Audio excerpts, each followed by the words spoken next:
Reborn of queen after death episode 8। Rupali को उनके बातों में गुस्सा साफ दिखाई दे रहा था, फिर भी वो कुछ नहीं बोली या कुछ कहने की औकात नहीं थी। गौतमी और अरुणिमा दोनों ही जाने के लिए उठ खड़ी हुई और दोनों ही बानी के सिर पर प्यार से हाथ फेरकर वहां से जाने लगी। तभी जाते जाते अचानक से गौतमी रुक गई। ये देख अरुणिमा और बाकी के सर्वेंट भी रुक गए। उन सभी को रुकता देख रूपाली को समझ नहीं आया। तभी गौतमी अपने साथ आए सर्वेंट से बोली, जाओ जाकर वहां रखे सभी सगुन का सामान को बानी के कमरे में रख कर आओ। वो क्या है ना, बहुत ही कीमती चीज है, एक भी खो गया ना तो हमारे सासू माँ गुस्सा हो जाएगी, क्योंकि हमारे माँ जी बानी के लिए बड़े ही प्यार से भिजवाया है। आने वाले फंक्शन में ये सभी पहने होंगे, इसलिए समझ गई बानी बेटा। बानी गौतमी की बातों को अच्छे से समझ गई थी। अपने मुंह पर हाथ रखकर अंदर ही अंदर हंसने लगी, क्योंकि गौतमी इनडायरेक्टली रूपाली को चोर कह रही थी।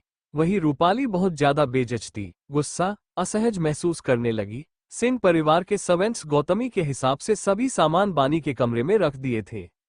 वैसे बानी का कमरा बहुत ही छोटा और सिंपल सा था और ना के बराबर सामान उस छोटे से कमरे में सारे सगुन के सामान से भर चुके थे। गौतमी और अरुणिमा दोनों वहां से चले गए। वे लोग जाते ही रूपाली गुस्से से लाल होकर बानी को देखने लगी, लेकिन बानी से बिना कुछ कहे सीधे अपने कमरे की ओर चली गई। बानी अपने कमरे की ओर चली गई। जैसे ही वो कमरे में आई उसने देखा कि सारा सामान उसके छोटे से बेड पर ही रखा हुआ है, तो उसने जल्दी से अपने पॉवर का इस्तेमाल करते हुए एक एक बड़ी थाली को साइड एक जगह पर रख दिया। लेकिन अगले ही पल उसके दिमाग में सारे सामान को देखने का मन करने लगा। उसने जल्दी से जाकर सारे सामान को देखने लगी। कुछ गहनों में सोने की कंगन, बंगल्स, अंगूठियां, पायल, हार, कपड़ों में हर वो एक चीज, अलग अलग टाइप के साड़ियां, लहंगा, घाघरा, चोली, हर एक चीज मौजूद थी। बानी को ये सब चीजें देखकर कोई हैरानी नहीं हुई, क्योंकि पिछले जन्म में ये सब वो पहले से ही देख चुकी थी। बानी वे सभी चीजें सही से रखकर अपनी बेड पर आकर बैठ गई और साइड पर रखा हुआ फोन को उठाकर स्क्रॉल करने लगी। अचानक से उसे याद आया कि उसके पास तेजवीर का नंबर है ही नहीं। एक आह भरते हुए बुदबुदाई, काश आपका नंबर मेरे पास होता। बस इतना ही कहा था कि अचानक से उसकी दिमाग की बत्ती जल उठी। अरे हाँ, मेरे पास तो उनके दी हुई वो कार्ड तो है ना जिस पर तेजवीर का नंबर है। बानी जल्दी से उठकर अपने बैग में से वो कार्ड ढूंढने लगी। कुछ देर ढूंढने के बाद आखिरकार वो नंबर मिल ही गया। जल्दी से अपना मोबाइल में नंबर डायल करके कान के पास ले आए। जैसे जैसे रिंग हो रहा था वैसे ही बानी का दिल जोरों से धड़कने लगा था, मानो अभी ही उसका दिल निकलकर बाहर ही आ जाए। जल्दी से फोन कट करके अपने आप को शांत करने लगी। अपने आप को शांत करके बैठी ही थी कि तभी अचानक से उसका फोन बजने लगा। फोन की आवाज से तो पहले बानी डर गई। अपने आप को सिर पर थपकी मारते हुए बोली, बानी तू भी ना। कुछ रिंग होने के बाद आखिरकार कॉल उठा लिया। बानी बिना हेलो बोले कान के पास लाकर बस सामने वाले की आवाज सुनने लगी। सामने से राघव की आवाज आए, हेलो हेलो, हूँ इस दिस। हेलो, कौन बात कर रहे हैं? बानी ये सुनकर उसके मुंह से एक भी आवाज ही नहीं निकल रही थी। एक गहरी सांस लेकर आखिरकार बोली, हेलो। राघव ने जैसे ही ये आवाज सुना तो पहले अपने कान से मोबाइल हटाकर मोबाइल स्क्रीन को देखने लगा, फिर कान पर लगाते हुए पूछा, जी कहिए आप कौन? बानी बोली, जी मैं बानी बात कर रही हूँ। राघव ने बानी नाम सुना तो उसने तुरंत जाकर तेजवीर, जो एक सीरियस मीटिंग में बैठा हुआ था, सब लोग उसका गुस्सैल चेहरे को देखकर डर के मारे पसीने छूट रहे थे।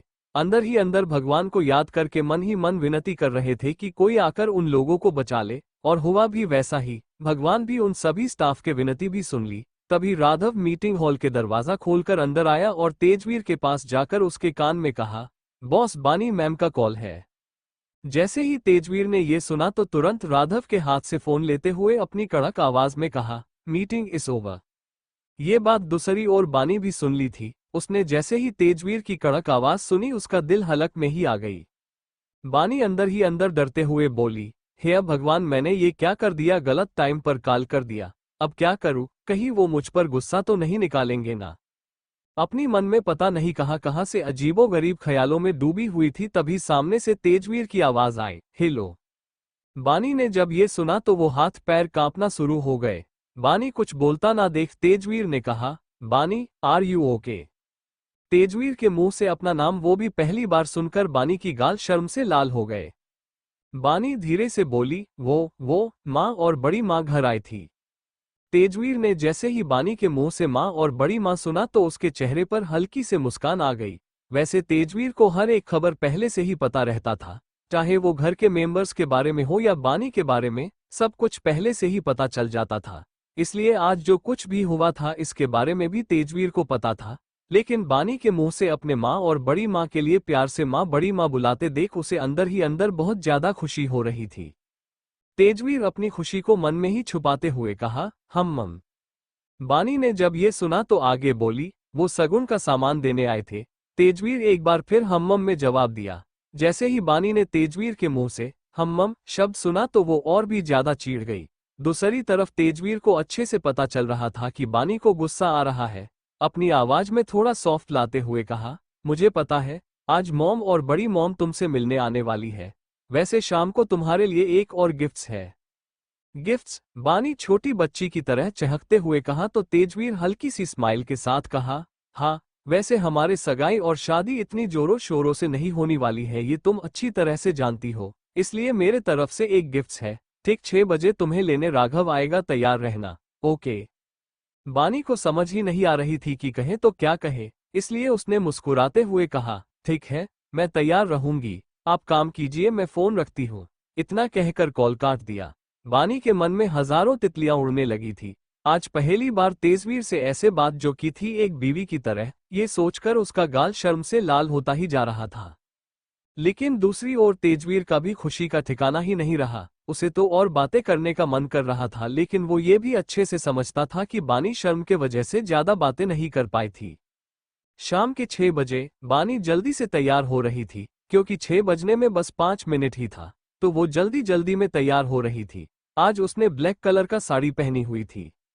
वैसे बनी के ड्रेसिंग में उसे साड़ी पहनना बहुत ज्यादा पसंद था, चाहे वो पिछले जन्म में हो या अभी दूसरे जन्म में, उसका पसंद सबसे ज्यादा साड़ी पहनने में ही था। उसकी खूबसूरती साड़ियों में और भी ज्यादा आकर्षक दिखाई देने लगती थी। अपने दूध जैसा गोरे बदन पर और भी ज्यादा निखर आ जाता था।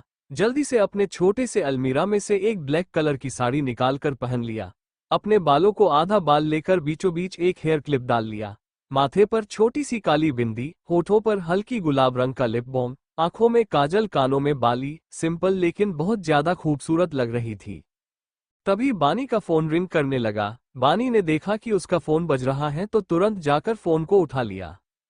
सामने से राघव का आवाज आए, मैडम हम वेट कर रहे हैं, क्या आप तैयार है? जी मैं अभी 1 मिनट में आए। इतना कहकर फोन काट दिया। एक बार फिर आईने के सामने खड़े होकर एक नजर डालने के लिए अपने आप को देखने लगी। सब ठीक कंफर्म करके जल्दी से अपना पर्स और मोबाइल लेकर कमरे से निकल गई। राघव ने देखा कि बानी आ गई है तो तुरंत उसने बानी के लिए गाड़ी का डोर खोल दिया। ये देख बानी एक छोटी सी स्माइल देते हुए बोली, थैंक यू। राघव बस हाँ में सिर हिलाकर जल्दी से ड्राइवर सीट पर बैठ गया और गाड़ी को अपनी मंजिल की तरफ आगे बढ़ा दिया। ये सब नज़ारा बालकनी में खड़ी होकर पिया गुस्से में देखे जा रही थी। उसको देखकर ऐसा लग रहा था मानो अभी उसके चेहरे का खून बाहर ही निकल कर आ जाए। इतना ज्यादा गुस्से के वजह से उसका चेहरा लाल हो चुका था। यहाँ राघव बानी को लेकर एक लग्जरी सनशाइन होटल पहुंच चुका था। बानी ने देखा कि वे लोग पहुंच गए हैं। गाड़ी से उतरते हुए पहले अपनी नजरें को यहाँ वहां दौड़ाई। हर तरफ कलरफुल लाइट से वे पूरी जगह जगमगा रही थी, अंधेरे रात में जुगनू ही जगमगा रही हो। राघव बानी के पास आते हुए कहा, मैडम आइए। बड़े ही विनम्र से बानी को आगे का रास्ता दिखाते हुए होटल के अंदर लेकर गया। बानी ने देखा कि ये होटल सच में बहुत ज्यादा लग्जरी था। राघव बानी को लेकर एक लिफ्ट के अंदर चला गया। बानी भी चुपचाप उसके पीछे पीछे बिना कुछ कहे जा रही थी। लिफ्ट एक बीप के साथ एक मंजिल पर रुक गई। ये देख राघव ने कहा, मैडम इससे आगे आपको खुद जाना पड़ेगा, आप यहाँ से सीधे जाकर लेफ्ट साइड मुड़ जाइए। राघव की बात सुनकर बानी भी अपना सिर हाँ में हिला दी और अपना कदम आगे बढ़ा दी। बानी अपनी ख्यालों में सोचते हुए आगे बढ़ती ही जा रही थी। बानी को याद आता है कि पिछले जन्म में वो कभी कभी इतनी लग्जरी होटल में नहीं आई थी, लेकिन इस होटल का मालिक कौन है ये उससे अच्छे से पता था। इस होटल का ओनर और कोई नहीं बल्कि तेजवीर सिंह ही था। बानी अपने ख्यालों में इन सारे बातों को याद करते हुए कब वो एक कमरे के आगे पहुंच गई उसे पता भी नहीं चला। तभी उसके कानों में एक जानी पहचानी आवाज पड़ी, आ गई। जैसे ही बानी ने ये आवाज सुनी वो पीछे मुड़कर देखा तो सामने तेजवीर खड़ा हुआ था। एक हाथ में अपना ब्लेजर और दूसरा हाथ अपनी पैंट के जेब में डालकर खड़ा था, जिसे वो और भी ज्यादा आकर्षक, हैंडसम, चार्मिंग पर्सनैलिटी वाला दिखाई दे रहा था। एक पल के लिए तो बानी उसके हैंडसम चेहरे में ही खो गई थी। हैंडसम, चार्मिंग पर्सनैलिटी वाला, मस्कुलर बॉडी, दूध जैसा गोरा रंग, एकदम साफ नाक, काली आंखें, काले सिल्की बाल, एकदम परफेक्ट। अगर उसके खूबसूरत अट्रैक्टिव बॉडी में से गलती निकाले तो निकाले क्या? बानी और तेजवीर को देखकर ऐसा लगता था मानो भगवान ने दोनों को बड़े ही फुर्सत से बैठकर बनाया हो। तेजवीर भी बानी की खूबसूरती में इतना खो गया था कि उसे पता ही नहीं चला कि कितने देर से वो दोनों ऐसे खड़े हैं। तेजवीर भी कितने खूबसूरत लड़कियों को देखा था, लेकिन किसी को भी देखकर ऐसा फील नहीं हुआ था जैसे अभी इसी वक्त बानी को देखकर हो रहा था। तेजवीर जल्दी से अपने होश में आते हुए बानी के पास चला आया और उसके सामने खड़ा हो गया। आज दोनों का ही दिल जोरों जोर से धड़क रहा था। धड़कन की आवाज पूरे हॉल में ही सुनाई दे भी रही थी। वही बानी तेजवीर को देखकर कितना ज्यादा खुश और इमोशनल हुई है, खुद वो और भगवान ही जानता था। वही तेजवीर बानी को देखकर खुश तो बहुत था, लेकिन बेचारा उसे क्या पता था कि बानी उसके लिए कितना इमोशनली हुई है। अगर पता होता तो शायद उसका खुशी का ठिकाना ही नहीं रहता। खैर, अब वे दोनों अपने अपने जगह पर सही भी थे। तेजवीर धीरे से उसके पास आकर धीमी लेकिन थोड़ा मजाक करते हुए कहा, तुम और कितनी देर तक यही रुकना पसंद करोगी? थोड़ा हमें भी तो बताइए। वो क्या है ना, हम भी यही रुक कर इंतजार करेंगे इसलिए। तेजवा की आवाज सुनकर बानी थोड़ी हड़बड़ा गई और अपनी नजर जल्दी से फेर ली और थोड़ी शर्माते हुए बोली, वो आई एम सॉरी। कोई बात नहीं, अब चलो, तेजवीर उसका हाथ पकड़ते हुए कहा। तेजवीर उसका हाथ पकड़ते हुए देख बानी की पेट में तितलियां उड़ने लगी, जिससे उसके पेट में गुदगुदी हो रही थी। तेजवीर उसका हाथ पकड़कर साथ लेकर जा रहा था। बानी की ध्यान तो अभी भी तेजवीर के ऊपर से हटी ही नहीं रही थी और उसे पता भी नहीं चला कि कब वो आकर एक जगह पर रुक गए हैं। बना को जब ये एहसास हुआ कि वो आकर एक जगह पर रुक गए हैं, अपनी नजरें यहाँ वहां दौड़ने लगी। वहां का नजारा देखकर बानी का मुंह खुला का खुला ही रह गया। धीरे से तेजवीर के हाथों से अपना हाथ छुड़ाते हुए धीरे से आगे बढ़कर हर तरफ देखने लगी। हर तरफ जुगनू की रोशनी से हर तरफ जगमगा रही थी और सच में इस बार रियल जुगनू ही हर तरफ उड़ रहे थे। ये एक ओपन एरिया में डेकोरेट किया गया था। कलर्स लाइट्स हर तरफ, कैंडल्स की उजाला, ऊपर चांद की रोशनी और तारों से भरा पड़ा आसमान। ये सब देखकर बानी को फील होने लगा कि वो कहीं जन्नत में आई है। उसके चेहरे पर मुस्कान इतनी बड़ी हो गई कि एक पल के लिए वो ये भूल ही गई थी कि तेजवीर भी वहां पर ही खड़ा है। हर तरफ जुगनू, छोटा सा वाटर माउंटेन, उसमें छोटे छोटे बतख और रंग बिरंगे बलून्स। बानी ये सब नज़ारा देखने में खो गई कि तभी तेजवीर आकर बानी के सामने खड़ा हो गया। बानी एक पल के लिए वो ठिठक गई, वो थोड़ी शाय फील करने लगी। तेजवीर अपनी एक उंगलियों से ऊपर देखने का इशारा किया। जैसे ही बानी ऊपर आसमान में देखा, पहले तो उसे कुछ नजर नहीं आया, लेकिन अगले ही पल धीरे धीरे करके उसके आंखों के सामने हैप्पी बर्थडे बानी शाइनिंग लाइट से दिखाई देने लगी। ये देख बानी एकदम से हैरान हो गई। तेजवीर अपनी एक उंगलियों से ऊपर देखने का इशारा किया। जैसे ही बानी ऊपर आसमान में देखा, पहले तो उसे कुछ नजर नहीं आया, लेकिन अगले ही पल धीरे धीरे करके उसके आंखों के सामने हैप्पी बर्थडे बानी शाइनिंग लाइट से दिखाई देने लगी। ये देख बानी एकदम से हैरान हो गई।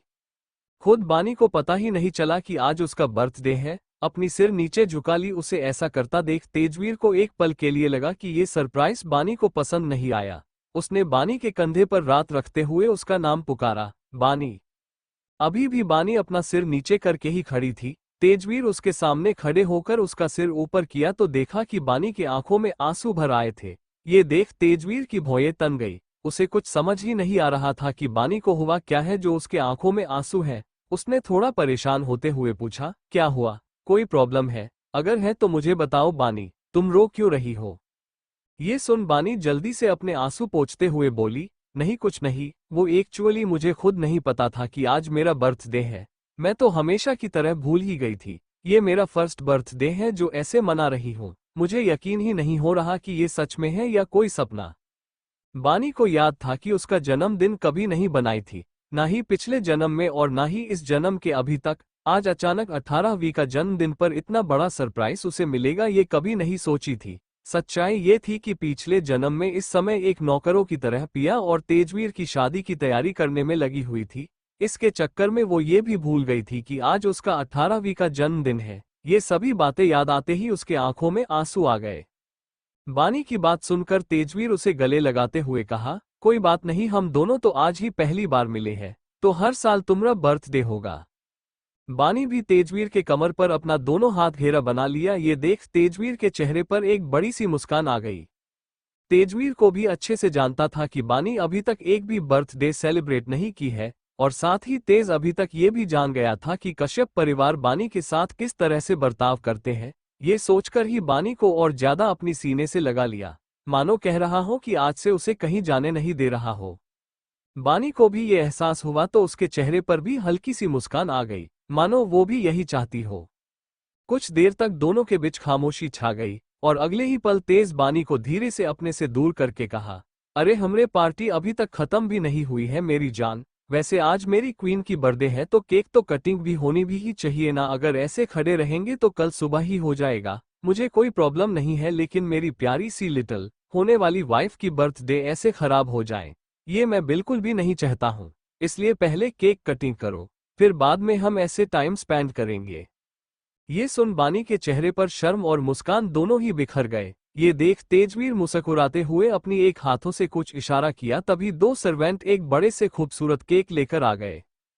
तेजवीर बानी को लेकर केक के पास ले आया और केक कट करने का इशारा किया। बानी धीरे से आगे बढ़कर केक को कट करने लगी। तेजवीर बानी को बड़े ही प्यार से देख रहा था। वो बानी को देखने में इतना खो गया था कि वो भूल ही गया कि कितने देर से बानी अपनी हाथों में केक का एक टुकड़ा लेकर उसके मुंह के सामने करके खड़ी है। उसे ऐसे चुपचाप खड़ा हुआ देख बानी धीरे से बोली, क्या हुआ, ऐसे क्यों देख रहे हैं मुझे? बानी की आवाज सुन तेजवीर थोड़ा हड़बड़ाते हुए कहा, कुछ नहीं। इतना कहकर जल्दी से बानी के हाथ से वही केक के टुकड़े में से थोड़ा सा लेकर बानी को विश करते हुए खिलाने लगा। Wish you happy birthday my dear wifey. ये सुनकर बानी की स्माइल और भी बड़ी हो गई। पिछले जन्म में जो सपना पूरा नहीं हुआ था वो सपना आज पूरा हो रहा था। दोनों एक दूसरे को केक खिलाने लगे। तभी तेजवीर अपने घुटनों के बल बैठकर अपनी जेब से एक बॉक्स को निकाला और उसे ओपन करके बानी के सामने कर दिया।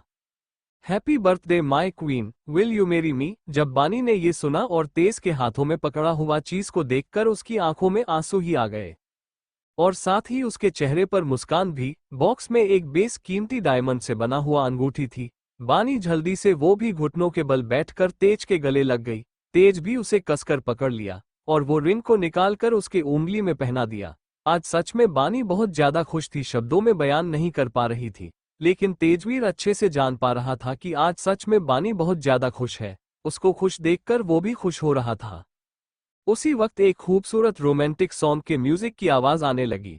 बानी ने जब ये सुना तो वो थोड़ी चौंक गई और यहाँ वहां देखने लगी। ये देख तेजवीर अपना एक हाथ बानी के सामने किया। बानी भी समझ गई कि तेजवीर उसके साथ डांस करना चाह रहा है। बानी भी मुस्कुराते हुए अपना हाथ उसके हाथों में दे दिया और उस खूबसूरत गाने पर दोनों धीरे धीरे डांस करने लगे।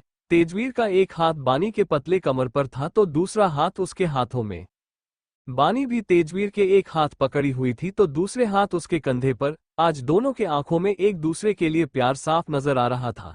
दोनों ही डांस करते हुए कब वक्त बीतता चला गया पता नहीं चला। डांस करते हुए वो दोनों इतने करीब आ गए कि दोनों की सांसों की गर्माहट महसूस कर पा रहे थे। कब उनके इतने करीब प्यार में बदल गया दोनों को एहसास भी नहीं हुआ। तेजवीर धीरे से बानी की मुलायम गुलाबी होठ को चूमना शुरू कर दिया। बानी ये देख अपनी दोनों आंखें बंद कर ली और वो भी खूब उसका साथ देने लगी। वो दोनों इतने देर से किस करे जा रहे थे कि दोनों की सांसें फूलने लगी थी। तेजवीर ने देखा कि बानी को कुछ ज्यादा ही सांस लेने में दिक्कत हो रही है, तो उसने धीरे से उसे किस से दूर कर दिया। बानी को शर्म के वजह से उसका गाल लाल हो गया था। अपने शर्म को छुपाने के लिए जल्दी से तेजवीर के सीने में अपना मुंह छुपा लिया। ये देख तेजवीर फिर से मुस्कुराने लगा। देखते देखते रात के 10 बज चुके थे। आज पहली बार दोनों को वक्त का पता ही नहीं चला था। तेजवीर ने टाइम को देखकर अपने जेब में से मोबाइल निकाला और एक बटन दबाकर वापस से अपने जेब में रख लिया। तभी 4 और सर्वेंट्स ढेर सारे वैरायटी खाने के साथ वहां पर आ गए। तेजवीर बस एक इशारा कर दिया और सर्वेंट्स अपना काम करने लग गए। तेजवीर बानी को लेकर डिनर टेबल पर आ गया। टेबल पर सर्व की जाने वाले डिशेज को देखकर बानी हैरान हो गई। अलग अलग कंट्री के स्पेशल डिशेज उस टेबल पर मौजूद थी। बानी हैरानी से तेजवीर की ओर देखते हुए कहा, इतने सारा खाना। अलग अलग कंट्री के स्पेशल डिशेज उस टेबल पर मौजूद थी। बानी हैरानी से तेजवीर की ओर देखते हुए कहा, इतना सारा खाना।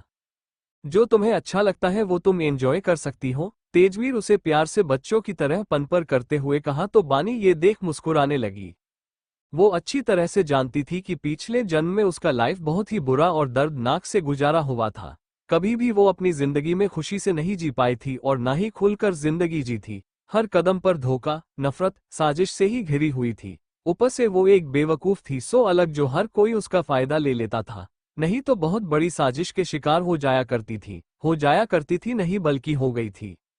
लेकिन इस जन्म में वो ऐसा कभी नहीं होने देगी। उसको ये जिंदगी दोबारा मिली थी, ऐसे बर्बाद होने नहीं दे सकती थी। अपने पति और परिवार के साथ खुशी से जीना चाहती थी। साथ ही उन लोगों को उनके किए की बहुत ही भयानक सजा भी देना तो है। ऐसे कैसे जाने दे सकती थी वो। ये सोचकर ही बानी खुशी खुशी से तेज के साथ वक्त बिता रही थी। आखिरकार दोनों ही खाना भी अच्छे से कर लिए थे। तेज बानी की ओर देखते हुए कहा, और कुछ चाहिए तुम्हें? ये सुन बानी अपनी हैरानी से तेज को देखते हुए कहा, क्या और कुछ चाहिए? अरे बाबा, इतना सारा खाना खाकर मेरा पेट फटने को हो रहा है और आप कह रहे कि और कुछ चाहिए? नहीं, बस हो गया मेरा। बानी की ऐसे रिएक्शन देख तेज हंसते हुए कहा, ओके ओके ठीक है, चलो मैं घर छोड़ देता हूँ। ये सुन बानी भी हाँ में सिर हिला दिया। बस कुछ ही दिन बचे हैं हमारी शादी में, फिर तुम मेरे साथ ही रहने लगोगी। जब तक तुम अपने आप को सेफली रहना, ठीक है? तेजवीर अपना ब्लेजर उठाते हुए कहा। तो बानी बिना बातों को समझे ही हाँ में हिला रही थी कि तभी उसका दिमाग दौड़ने लगा। अचानक से वो चलते चलते रुक गई और तेज की ओर देखने लगी। तेजवीर ने देखा कि बानी उसके साथ नहीं आ रही है। उसने मुड़कर बानी को देखा जो उसे ही देखे जा रही थी। तेजवीर समझ गया कि बानी उसे ऐसे क्यों देख रही है। उसके करीब जाकर उसके गालों को सहलाते हुए कहा, मैंने इसलिए कहा क्योंकि मुझे लगता है तुम कश्यप परिवार में सेफ नहीं हो। तेजवीर पहले से ही जान चुका था कि बानी कश्यप परिवार में सेफ नहीं है। बानी के पास रिकॉर्ड चेक करने से पता चला था कि बानी की जिंदगी कश्यप विला में बहुत बुरी तरह से बिता है। और ये भी पता चल गया था कि महेश बानी को एक चीज की तरह इस्तेमाल कर रहा है। लेकिन असली कारण पता नहीं कर पा रहा था कि महेश ऐसा क्यों कर रहा है। बस अभी तक तो वो बानी के पैसे के लिए ही कर रहा था। इसके अलावा दूसरा कारण तेज को समझ नहीं आ रहा था। ये उसे जल्द से जल्द पता लगवाना था। बानी तेजवीर की बात सुनकर धीरे से अपना सिर झुकाकर हाँ में सिर हिलाया। तेज उसे सीने से लगाते हुए कहा, डोंट वरी, मैं हूं ना, जब तक मैं हूं तुझे कोई कुछ नहीं करेगा। इतना कहकर वो बानी की सिर पर चूम लिया। ये सुन बानी की आंखों से एक बूंद आंसू निकल आया। बानी और तेज दोनों ही होटल से बाहर निकल आए। सामने ढेर सारी गाड़ियां देखकर बानी झूठा एक्टिंग करते हुए बोली, ओएमजी इतने सारे गाड़ियां। ये देख तेज हंसने लगा। गाड़ी में बैठते हुए कहा, हाँ लेकिन तुम्हें अच्छा नहीं लगता तो कोई बात नहीं, इन सबको जाने के लिए कह सकता हूँ। तेज की बात सुनकर बानी ने जल्दी से कहा, अरे नहीं, आपका सेफ्टी होना बहुत जरूरी है, मुझे कोई भी प्रॉब्लम नहीं है। बानी को तो अच्छे से पता था कि इतने सारे बॉडीगार्ड्स तेज की सेफ्टी के लिए है। और वो ये भी जानती थी कि तेज के दुश्मन बहुत ज्यादा और किसी भी हालत में यही कहीं हो सकते हैं। इतना तो वो पिछले जन्म में जान चुकी थी। इस जन्म में जानना कोई बड़ी बात नहीं, लेकिन इस जन्म में मैं कभी भी तेजवीर से दूर तो नहीं भागूंगी, हर कदम पर उसका साथ जरूर दूंगी। इन सारे ख्यालों में डूबी हुई थी कि तभी तेजवीर की आवाज उसके कानों में पड़ी। क्या हुआ, किस सोच में खो गई? तेज की बात सुनकर नामे सिर हिला दी। वो तेज से कहती भी तो क्या कहती। सभी गाड़ियां एक एक करके आगे बढ़ गई। बानी खिड़की से बाहर देखते हुए अपने चेहरे पर रात के ठंडी हवा महसूस कर रही थी। तभी उसकी नजर अपनी हाथों में पहनी हुई रिंग पर गई। चांद के रोशनी में उसका चमक बहुत भी ज्यादा चमक रहा था। ये देख बानी के हाथों पर बार बार मुस्कान आ रहा था। तेज जो इतनी देर से फोन पर बात करने में लगा हुआ था, वो बिच बिच में बानी को देखे जा रहा था। उसको देखकर ऐसा लग रहा था जैसे सारी दुनिया की खुशी उसके साथ ही चल रही हो। इतना सुकून आज से पहले उससे कभी नहीं मिला था। इतने में ही वे लोग कश्यप विला पहुंच गए। बानी धीरे से दरवाजा खोलकर गाड़ी से बाहर निकली। बस तेजवीर उससे गाड़ी से उतरते हुए देख रहा था। बानी मुड़कर तेजवीर को एक मुस्कान के साथ बाय कहा तो तेजवीर भी हल्की मुस्कान के साथ अपना एक हाथ उठाकर बाय कहा और धीरे से कहा, टेक केयर। हम बोलकर बानी अपनी कमरे की ओर चली गई। जैसे ही बानी तेजवीर के आंखों से उजल हुई, वैसे ही उसका चेहरे का एक्सप्रेशन पूरी तरह से बदल गया। अब उसके चेहरे पर सीरियस और कठोर साफ दिखाई देने लगा था। तेजवीर राघव की ओर देखते हुए पूछा, जो मैंने कहा था वो किया तुमने? जी बॉस, राघव ने कहा। राघव कुछ पल चुप्पी के बाद आगे कहा, बॉस, आपको पता है बानी मैडम जान को खतरा है, आप उनको क्यों नहीं बता देते? इस बात पर तेजवीर कुछ नहीं कहा, बस बानी गई हुई दिशा की ओर देखने लगा। इसी बीच 2 हफ्ते बीत गए, शादी का दिन भी करीब आ गया। तेजवीर चुपके से 2 बॉडीगार्ड्स को बानी के सेफ्टी के लिए लगा दिया था, जिसे अभी तक उसके ऊपर कोई भी खतरा नहीं आया था। लेकिन घर में रूपाली पिया बानी को देखकर और भी ज्यादा चीड़ हो रही थी। अब कश्यप परिवार के लोगों से बानी की खुशी देखी नहीं जा रही थी, लेकिन वो कर भी क्या सकते थे? उनका तो सिंह परिवार के बड़े मिस्टर दामोदर को नाराज नहीं कर सकते थे, खास करके मिस्टर टीएस को। लेकिन महेश कहाँ चुप बैठने वाला था, उसका गंदी चाल तो चलना ही था, और किया भी वैसा ही। बानी को किडनैप करने का पूरी तरह से इंतजाम कर दिया था। यहाँ सिंह परिवार में शादी की तैयारी बड़े ही अच्छे से चल रही थी। तभी गौतमी और अरुणिमा कविता के पास आई और गौतमी बोली, माँ जी, क्यों न हम हमारे 1-2 लेडीज सर्वेंट्स बानी के पास भेज दे, क्योंकि हमें नहीं लगता कि कश्यप परिवार लोग बानी की हर एक रस्म अच्छे से करेंगे भी या नहीं। ऊपर से बेचारी बानी को तो कोई समझ भी नहीं है। अगर हमारे भरोसेमंद लेडीज सर्वेंट्स को भेजेंगे तो बानी को मदद मिल जाएगी। इसके बारे में तुम चिंता मत करो गौतमी बहू, वो सब तेजवीर देख लेगा। रही बात बानी को रस्म के बारे में समझाना, तो मैंने पहले से ही लीला को भेज दिया है। लीला सिंह परिवार के पुरानी और भरोसेमंद एक नौकरानी थी, लेकिन सिंह परिवार कभी भी उसे एक नौकरानी की तरह कभी नहीं देखा, बल्कि एक सदस्य ही की तरह देखते आ रहे थे। लीला भी स्वभाव से बहुत अच्छी थी, लेकिन एक बात इसको कमजोर बना देती थी, और वो थी गुस्सा। उसके सामने कुछ भी गलत हो रहा हो, वो उसी समय सामने वाले को मुंह तोड़ जवाब दे दिया करती थी, जिसे इसको गुस्सैल औरत भी कहते थे। कविता की बात सुनकर गौतमी और अरुणिमा दोनों ही शांत हो गए। अरुणिमा हंसते हुए बोली, अरे वाह माँ जी, आप तो बहुत जल्द ही सबकी परेशानी समझ जाती है। कहीं आप मुझे ताना तो नहीं दे रही है ना? कविता भी हंसते हुए बोली। इन्हीं बीच ओमकार, दीपेंद्र और दामोदर घर के अंदर आते हुए दामोदर ने कहा, क्या बातें हो रही हैं भाई, हमें भी तो बताओ, थोड़ा हम भी सुन लेंगे। सभी घर के सदस्य की ध्यान दामोदर पर चली गई। कविता ने दामोदर को देखकर कहा, कुछ नहीं, बस हम लोग तो शादी की तैयारी के बारे में बात कर रहे थे। वैसे तेजवीर कब घर आ रहा है? अरे भाग्यवान, हमें थोड़ी न पता है कि वो कब आएगा कब जाएगा। वो जो करता है उसका दिल और दिमाग कहता है, ये तो आप लोगों को पता ही होगा ना। दामोदर इतना ही कहा था कि तभी घर के एंट्रेंस पर गाड़ियां रुकने की आवाज आई। सबकी ध्यान उस ओर चली गई। गाड़ी से उतरकर अपनी तेज कदमों के साथ अंदर आते हुए तेजवीर दिखाई दिया। उसे अंदर आता हुआ देखकर सबके चेहरे पर बड़ी सी मुस्कान आ गई। तेजवीर चलकर सीधे कविता के पास चला गया और एक नजर अपनी मां गौतमी की ओर देखकर कविता से कहने लगा, दादी मां, आपको सब पहले से ही पता था ना? ये सुनकर कविता अपनी नजरों के चश्मा थोड़ा आंखों पर चढ़ाकर हल्की सी मुस्कुराने लगी और बड़े ही आराम से बोली, हाँ बिल्कुल, क्यों तुम अकेले ही इंटेलिजेंट और जीनियस नहीं हो गुड्डू, इस घर में एक और इंसान भी है। इतना कहकर वो अपने रेशमी साड़ी के पल्लू को ठीक करने लगी और कुछ पल चुप्पी के बाद फिर आगे बोली, और मुझे ये भी पता है कि इसके बारे में तुझे पहले से ही पता चल जाएगा, इसलिए मैंने इसके बारे में नहीं बताया। ये सुनकर तेजवीर एक गहरी सांस लेकर कविता के बगल में बैठ गया। कविता भी बस खामोश थी और तेजवीर भी, लेकिन अगले ही पल दोनों एक दूसरे को देखकर मुस्कुराने लगे। दोनों की ऐसे हरकत देख दामोदर अपनी आंखों को रोल करते हुए कहा, ये देखो भाई, हम सब ये सोच रहे थे कि दोनों किस बारे में बात कर रहे हैं। हमें लगा दोनों मिलकर किसी बहुत बड़ा मिशन सक्सेस की है, और अब इन दोनों की मुस्कान देखकर ऐसा लग रहा है जैसे हम सब बेवकूफ होकर इन दोनों की नोटंकी देख रहे हो। नौटंकी? कौन सी नौटंकी, और कौन कर रहा है नौटंकी? कविता थोड़ी चिढ़ते हुए कहा। तो दामोदर ने कहा, तो फिर जो कोई भी बातें हो या सीक्रेट हमें क्यों नहीं बताते, सिर्फ तुम दोनों ही क्यों शामिल होते हो? कभी कभी हमें भी तो शामिल कर लिया करो। दामोदर की बातों में जलन साफ दिखाई दे रहा था। कविता के साथ साथ बाकी सभी लोग भी महसूस कर पा रहे थे। गौतमी को महसूस हुआ कि कुछ ज्यादा ही हो रहा है। थोड़ा माहौल को अच्छा बनाने के लिए दामोदर को समझाते हुए बोली, अरे नहीं पिताजी, वो शादी की तैयारी के बारे में बात कर रहे थे। वैसे माँ जी पहले से अंदाजा लगा लिया था कि तैयारी में क्या क्या होनी चाहिए, और आप ये भी जानते हैं कि बानी के साथ कोई भी नहीं है, इसलिए माँ जी ने लीला को बानी के पास भेज दिया है उसके साथ रहने। बस माँ जी ने ही ये सब किया है और इसके बारे में तेज को पता चल गई। ये सुनकर दामोदर सिर हिलाते हुए कहा, बहुत अच्छा किया, बढ़िया, बहुत बढ़िया काम किया है आपने, भाग्यवान। वो तो मैं हमेशा करती हूँ, बस अब जाकर आपको पता चला है। कविता थोड़ी इतराते हुए बोली। ये देख दामोदर सिर हिला दिया मानो कह रहा हो, इनका कुछ नहीं हो सकता। कविता का कैरेक्टर कुछ ऐसा ही है, खुद खुश रहती थी और परिवार के बाकी सदस्यों को भी खुश रखती थी।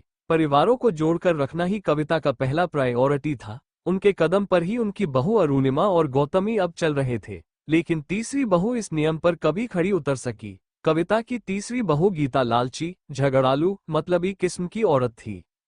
हालांकि गीता अभी तक परिवार में ऐसा कुछ भी नहीं किया था, अभी तक परिवार के किसी भी सदस्य को दुख नहीं पहुंचाई थी, लेकिन बाहर के लोगों के सामने वो अच्छी तरह से अपना असलियत दिखा देती थी। अगर सामने वाला इंसान अपना मुंह गलती से भी खोल दिया तो ही गीता अपनी असलियत पर आ जाती थी, वरना ज्यादातर चुप ही रहती थी। हालांकि चुप भी इतनी आसानी से नहीं रहती थी। उससे चुप एक बात पर होती थी और वो था पैसा।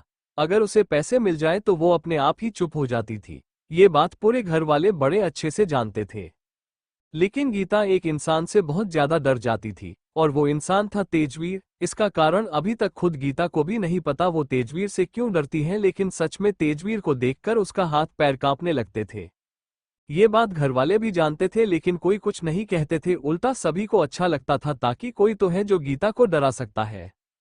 खैर, आगे तो पता चलेगा गीता कैसी इंसान है। अरुणिमा और गौतमी दोनों ही सारे तैयारी के बारे में बताने लगी। अरुणिमा बोली, माँ हमें बानी के लिए सगुन का सामान तो ले लिया है, बाकी जो कुछ भी बचा है उन्हें लेना है। कविता बोली, क्या तुम दोनों ने बानी के साथ जाकर खरीदारी की थी? उसे पसंद तो आया ना? ये सुनकर अरुणिमा बोली, उसे पसंद तो बहुत आया, लेकिन वो हमारे साथ नहीं आए। कह रही थी कि हम ही सारा शॉपिंग कर ले, इसमें इसको कुछ समझ ही नहीं आएगी। इसलिए मैं और गौतमी दोनों ने ही सोचा कि क्यों ना हम ही खरीदारी कर ले, इसलिए सारा शॉपिंग हमने ही किया है। अगर ऐसी बात है तो कोई बात नहीं, कविता बोली। इन सारी बातें तेजवीर बड़े ही ध्यान से सुन रहा था। दामोदर, ओमकार, दीपेंद्र और कमल तीनों ना के बराबर गेस्ट के नाम लिस्ट बना रहे थे। वही एकता किचन का काम देख रही थी। बाकी के मेंबर्स अपने अपने काम के सिलसिले में बाहर गए हुए थे। सिंह परिवार में शादी की तैयारी शुरू हो गई थी, तो दूसरी ओर कश्यप परिवार में कोई खुशी नहीं, कोई तैयारी नहीं, बस दिखावे के लिए पूरे विला को कलर्स लाइट से और सजा दिया था। महेश और रूपाली के चेहरे से साफ पता चल रहा था कि उन्हें कोई भी खुशी नहीं है। वही बानी के साथ उसकी दोस्त शालिनी और लीला ही थी, जो कुछ भी काम हो तो दोनों मिलकर ही कर दिया करते थे। बानी के पिछले जन्म में ऐसा माहौल तो था, लेकिन आज जैसा है वैसा तो बिल्कुल भी नहीं था। ये सब इसलिए हुआ था क्योंकि उस दिन बानी सही समय पर सिंह परिवार के सामने सच्चाई ला दी थी। महेश और रूपाली का सच्चाई सबके सामने आ गई थी। वही महेश और रूपाली के कमरे में पिया बैठकर गुस्से में तिल मिला रही थी। महेश, रूपाली और बुआ तीनों ही बार बार पिया को शांत रहने की सलाह दे रहे थे, लेकिन पिया तो मानो उसके अंदर हजारों शैतान उसके अंदर आ गई हो। उसके आंखें खून जैसे लाल हो चुकी थी, लेकिन ये पता लगा पाना मुश्किल था कि उसकी आंखें रोने के वजह से लाल हुई थी या गुस्से में जलने के वजह से। महेश और रूपाली पिया को शांत कराते हुए महेश ने कहा, तुम परेशान ना हो पिया बेटा, शांत रहो। शांत रहूं? क्यों शांत रहूं मैं? वो गंवार लड़की मेरा सब कुछ छीन ली है। मेरी शादी तेजवीर से हो रही थी डैड। इतने बड़े खानदान में मेरा सपना, मेरा सब कुछ छीन लाया है उसने, और आप कह रहे हैं कि मैं शांत रहूं? आज वो मेरी जगह पर खड़ी है डैड। इतना कहकर तेज तेज सांस लेने लगी। देखो बेटा, पहले तुम शांत रहो और मेरी बात सुनो। शादी तो होगी, लेकिन उसकी नहीं, तुम्हारी होगी तेजवीर के साथ। ये सुन पिया, रूपाली और बुआ तीनों हैरान होकर देखने लगे। महेश ने देखा कि तीनों ही उसे हैरानी से देख रहे हैं, तो बातों थोड़ी एक्सप्लेन करते हुए कहा, हाँ मैं जो कह रहा हूँ सही कह रहा हूँ। शादी तो होगी, लेकिन उसकी नहीं बल्कि तुम्हारी होगी। तुम बनोगी सिंह परिवार की बहू। ये सुनकर पिया की आंखें इतने देर से गुस्से के वजह से लाल थी, अब उसी आंखों में तारों की तरह चमक साफ दिखाई देने लगी। महेश के बात सुनकर पिया की आंखें इतने देर से गुस्से के वजह से लाल थी, अब उसी आंखों में तारों की तरह चमक साफ दिखाई देने लगी। एक बार फिर से उसकी दिल और दिमाग में आशा की किरणें जाग गई हो। रूपाली बुआ को भी खुशी तो हुई थी, लेकिन उनके मन में ये जानने के लिए जिज्ञासा होने लगी कि कैसे होगा। रूपाली ने तुरंत महेश से वही सवाल कर दिया, ये तो ठीक है, लेकिन ये सब कैसे होगा? आप करने क्या वाले हैं? महेश पहले रूपाली कत्यानी को देखा, अपनी चेहरे का भाव बदलते हुए अपने दिमाग में चल रही प्लानिंग के बारे में बताना शुरू कर दिया। शादी के दिन बानी किडनैप होगी और मैंने इसका सारा इंतजाम भी कर दिया है, और उसकी जगह पिया घूंघट में बैठ जाएगी। अगर सिंह परिवार को पता चल गया तो? रूपाली ने पूछा। ये सुन महेश एक शातिर मुस्कान दिखाते हुए कहा, अगर उन्हें पता चल भी गई तो तब तक बहुत देर हो जाएगी। पिया और तेजवीर की शादी हो चुकी होगी। और रही बात बानी, अगर वो लोग बानी के बारे में पूछेंगे तो हम सब ऐसे दिखावा करेंगे जैसे हमें कुछ नहीं पता है। और हाँ, उस समय हम लोगों को थोड़ा ड्रामा करना पड़ेगा। ड्रामा? कौन सा ड्रामा डैड? कैसा ड्रामा करना होगा डैड, हमें जल्दी बताए। पिया ने कहा। तो उसकी बात पर महेश आगे कहा, ड्रामा ये है कि मैं और आपकी माँ दोनों ही दिखावा करेंगे कि हम दोनों तुझ पर बहुत ज्यादा गुस्सा है। और गुस्से में आकर तुझ पर चिल्लाएंगे भी, लेकिन तुम गलती से भी गुस्से में मत आना, हो सके तो और ज्यादा रोने की नाटक करना, मानो तुम्हारे साथ बहुत बुरा हो रहा हो। और जब हम बानी के बारे में पूछेंगे तो तुम बस इतना कह देना कि वो किसी काम से बाहर जा रही थी और कुछ समय के लिए मुझे दुल्हन बनकर रहने के लिए कहकर चली गई, लेकिन वो कहाँ चली गई ये तुझे नहीं पता, और वो नहीं आई और मुझे यहाँ मंडप में लाकर बिठा दिया, बस इतना कह देना। महेश का इतना बड़ा मास्टर प्लान देखकर उसका तारीफ करना शुरू कर दिया। पिया बोली, अरे वाह डैड, आप तो कमाल है, इतना बड़ा और इतना अच्छा प्लानिंग मैंने सोचा नहीं था। ये सभी बातें सुनकर बुआ कातैनी बोली, ये सब तो ठीक है भैया, अगर तेजवीर बानी को ढूंढने निकला तो बानी उसे मिल गई और सारी सच्चाई बता दी तो क्या करेंगे भैया? ये सुनकर महेश ने कहा, उसका भी इंतजाम कर दिया है। जब मंडप में इसी बात को लेकर हंगामा होगी तो उसी समय हमारे एक नौकर आकर झूठी लेटर दिखाएगा। उसमें साफ ये लिखा होगा कि वो अभी शादी करना नहीं चाहती थी, मुझे कुछ जॉब करके अपनी पैरों पर खड़ा होना है, ऐसा लिखा होगा। लेकिन बस ये दिखावे के लिए होगा। सच्चाई ये होगी कि मैंने कुछ गुंडे हायर किया है बानी को किडनैप करवाने। जब वो किडनैप हो जाएगी तो बाद में वो किसी और को मिलना मुश्किल ही नहीं नामुमकिन हो जाएगा। जब पिया तेज की शादी के रस्में होती रहती हैं तब तक गुंडे बानी को लेकर शहर से दूर ले जा चुके होंगे, और यहाँ का माहौल को शांत होने के बाद मैं यहाँ से निकल जाऊंगा, उसका दिल भी जो लेना है निम्मी के लिए। सच्चाई ये है कि बानी कुछ ही दिन की मेहमान है। महेश की बातें सुनकर बुआ रूपाली दोनों ही हैरान होकर देखने लगी। वहीं पिया की बात तो उसका खुशी का ठिकाना ही नहीं रह रहा था, खुशी के मारे पागलों की तरह चहक रही थी। उसे इतना खुश देख वे तीनों के चेहरे पर हंसी आ गई। महेश के मास्टर प्लानिंग से अनजान बानी अपनी दोस्त शालिनी और लीला के साथ अपने कमरे में बैठकर शादी की तैयारी करने में लगी हुई थी। उसके चेहरे से साफ पता चल रहा था कि वो इस शादी से कितनी खुश है, हर एक चीज बहुत ही प्यार से देख रही थी। तभी लीला के फोन पर कॉल आने लगी। लीला ने देखा कि ये कॉल सिंह मेंशन से है तो बिना देरी किए जल्दी से उठा लिया। बानी और शालिनी दोनों की ध्यान लीला के फोन की तरफ चली गई। लीला कुछ मिनट बात करने के बाद बानी के पास चली आई और बोली, मैडम, दूसरी मैडम यानी कि आपकी सास और हमारी गौतमी मैडम जी कह रही है आज मेहंदी वाली आने वाली है। उन्होंने मेहंदी वाले को आपको मेहंदी लगवाने के लिए कह दिया है, शाम के 5 बजे यहाँ आती होगी। बानी ने जब ये सुना तो अपनी नजरें आप में आप ही दोनों हथेलियों पर चली गई। उसे याद आता है पिछले जन्म में भी उसने मेहंदी नहीं लगवाई थी, और न ही किसी और के दिन में, और न ही इस नया जन्म में भी ये पहली बार वो अपनी हाथों पर मेहंदी लगवाने जा रही थी। बानी को किसी सोच में डूबा हुआ देख लीला उसे आवाज देते हुए बोली, मैडम जी क्या हुआ, आप किस सोच में डूब गई हैं?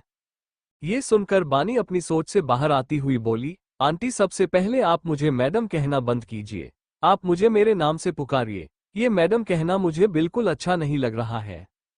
बानी की बातें सुन लीला थोड़ी हिचकिचाने लगी। उसको ऐसे हिचकिचाते हुए देख बानी शांत कराते अपनी दोनों हाथों से उसकी हथेलियों को पकड़ते हुए बड़े ही प्यार और विनम्र से कहने लगी, आंटी आप हमसे बड़ी है, मेरा तो इस दुनिया में कोई नहीं है और अपना कहने वाला, इसलिए आप मुझे मेरी नाम से बुलाएंगे तो मुझे बहुत अच्छा लगेगा, एक अपनापन महसूस भी होगा। बानी की बात सुनकर लीला भी थोड़ी भावुक हो गई। उसने अपना सिर हिलाते हुए बोली, ठीक है बानी बेटा, आज से मैं आपको आपके नाम से ही पुकारूंगी। ये सुन बानी मुस्कुराने लगी। वैसे लीला भी बहुत गरीब परिवार से आती थी। जब से वो सिंह मैंशन में काम करने आई थी तब से उसकी हालत उनके गरीबी की हालत में बहुत सुधार आने लगी, और लीला भी बहुत अच्छी तरह से जानती थी कि अब उनके परिवार एक खुशहाली जिंदगी जी रहे हैं तो इसका कारण सिर्फ और सिर्फ सिंह परिवार है। लीला के परिवार के नाम पर सिर्फ उनके बूढ़े माँ बाप ही थे, और लीला आज तक बिना शादी किए ही एक सिंगल जिंदगी जी रही है। उसकी उम्र अब 40 के आसपास थी, लेकिन कभी भी वो अपने शादी के बारे में नहीं सोचा था। जब उसने बानी की बात सुनी तब उसे बानी से अपनापन जैसा एहसास होने लगा। बानी और लीला दोनों ही एक दूसरे के गले मिल गए। दोनों ने कुछ देर तक ऐसे गले मिलने के बाद एक दूसरे को अलग किया और लीला सभी सामान जो बेड पर बिखरे पड़े हुए थे वे सारी चीजें समेटते हुए बानी से बोली, अच्छा बानी बेटा जल्दी से तैयार हो जाओ, अभी कुछ ही घंटों में मेहंदी वाले आते होंगे। Thank you for listening. मुझे उम्मीद है आपको स्टोरी पसंद आई होगी। अगर आपको पसंद आए है तो प्लीज लाइक और कमेंट करना ना भूलें और मोर स्टोरीज के लिए सब्सक्राइब करें। मिलते हैं नेक्स्ट वीडियो में।